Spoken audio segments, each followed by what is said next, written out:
दोस्तों, इस are education platform पर आपका हार्दिक स्वागत अभिनंदन है। आज का जो टॉपिक है वो काफ़ी इंपॉर्टेंट टॉपिक है, बहुत ही महत्वपूर्ण टॉपिक है। इसमें काफ़ी क्वेश्चन पूछे जाते हैं। ये टॉपिक है 1909 का भारत परिषद अधिनियम। कौन सा है? 1909 का भारत परिषद अधिनियम। इसको मार्ले मिंटो सुधार अधिनियम भी कहते हैं। क्या कहते हैं? मार्ले मिंटो सुधार अधिनियम। देखो दोस्तों, मार्ले है ना, जो ब्रिटेन में बैठा जो राज्य सचिव था ना, भारत का क्या था? राज्य सचिव था, उसका नाम था मार्ले। और मिंटो यहाँ भारत का वायसराय था। भारत में कौन था? वायसराय था। तो इसलिए इन दोनों को क्या कहा जाता है? मार्ले मिंटो सुधार अधिनियम।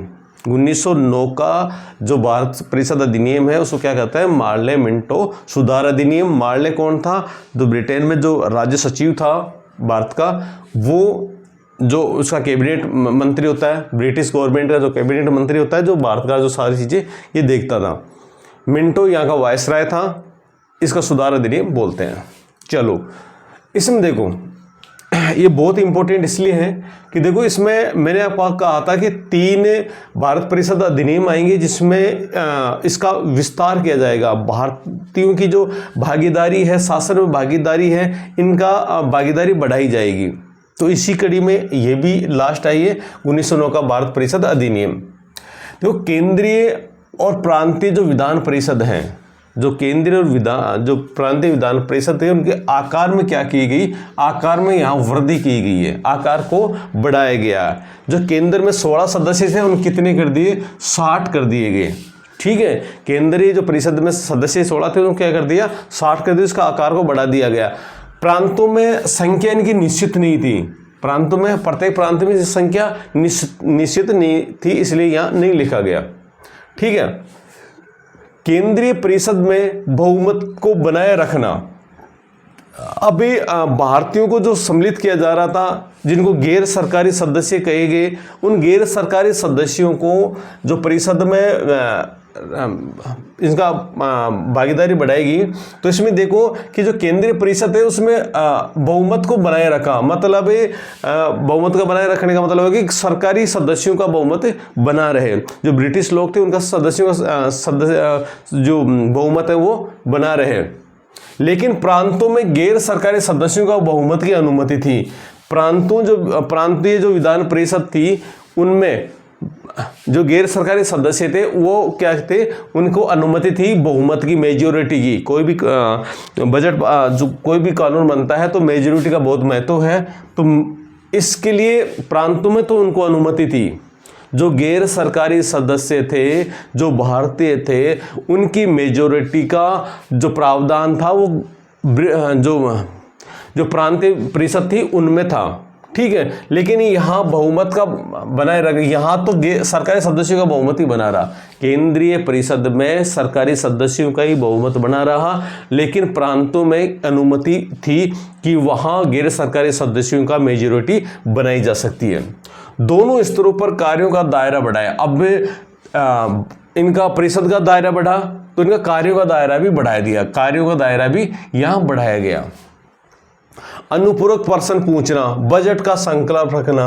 अनुपूरक जो कोई नेता यदि प्रश्न कर रहा है या किसी के बारे में बता है तो इसके बारे में और प्रश्न करना, उसको अनुपूरक प्रश्न कहते हैं। सप्लीमेंट्री क्वेश्चन जो बोलते हैं उनको ये कहते हैं। बजट पर संकल्प रखना, मतलब किस क्षेत्र में कितना कौन कौन सी चीज़ लाई जा रही है, क्या क्या इनोवेशन हो रहा है, कितना खर्च किया जा रहा है, वो सारी चीज़ें इसमें पूछने की अनुमति थी।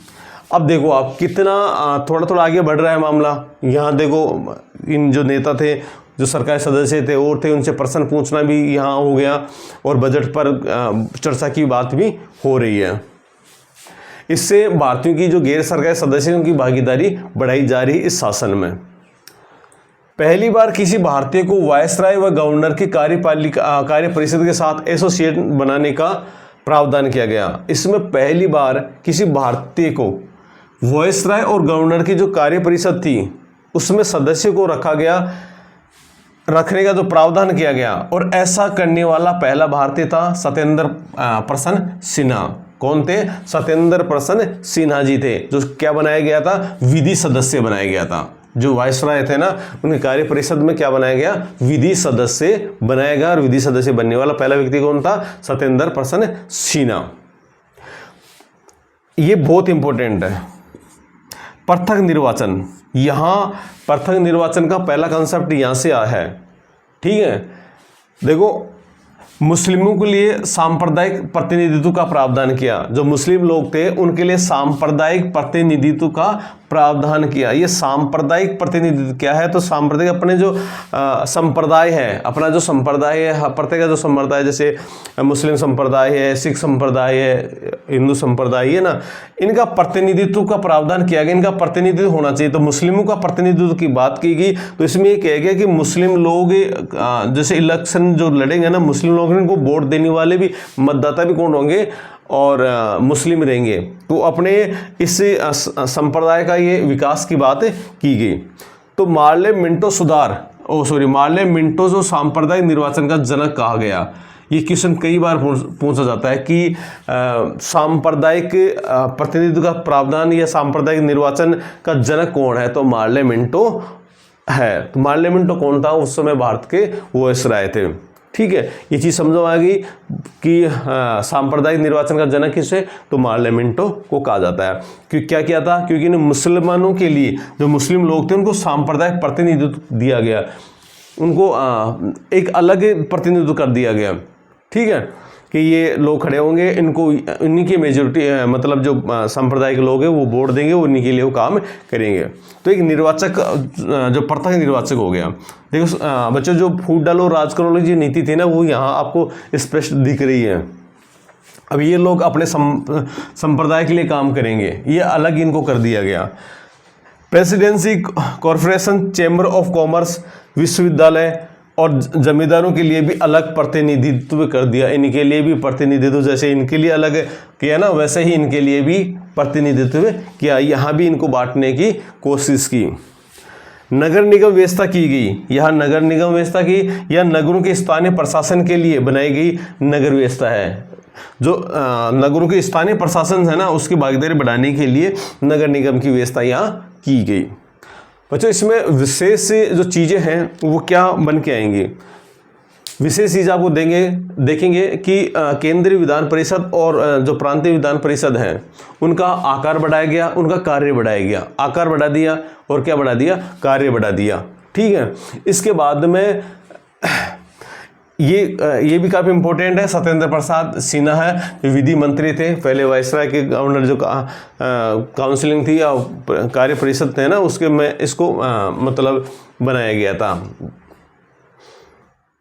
हाँ, ये आपको मैंने बता दिया कि जो सांप्रदायिक निर्वाचन है, जो पृथक निर्वाचन है ना, उसका यह प्रावधान इसी मतलब 1909 का भारत परिषद अधिनियम में किया गया। मार्ले मिंटो सुधार अधिनियम है। दोस्तों, इसमें जो आप देखेंगे ना, तो इसमें बार बार कई बार क्वेश्चन आते हैं। सांप्रदायिक निर्वाचन कहा गया, ठीक है, उसमें विधान परिषद है, केंद्रीय परिषद, इसमें आकार का कई बार पोर्शन खुल जाता है। कई बार ये पूछ लिया जाता है कि अनुपरक प्रश्न पूछने का जो अनुमति थी या अधिकार था, वो किस परिषद में आया था? परिषद अधिनियम में आया था। ठीक है, तो ये काफ़ी इम्पोर्टेंट था, एक छोटा सा था, और इसमें इतना ही है। जय हिंद, जय भारत दोस्तों।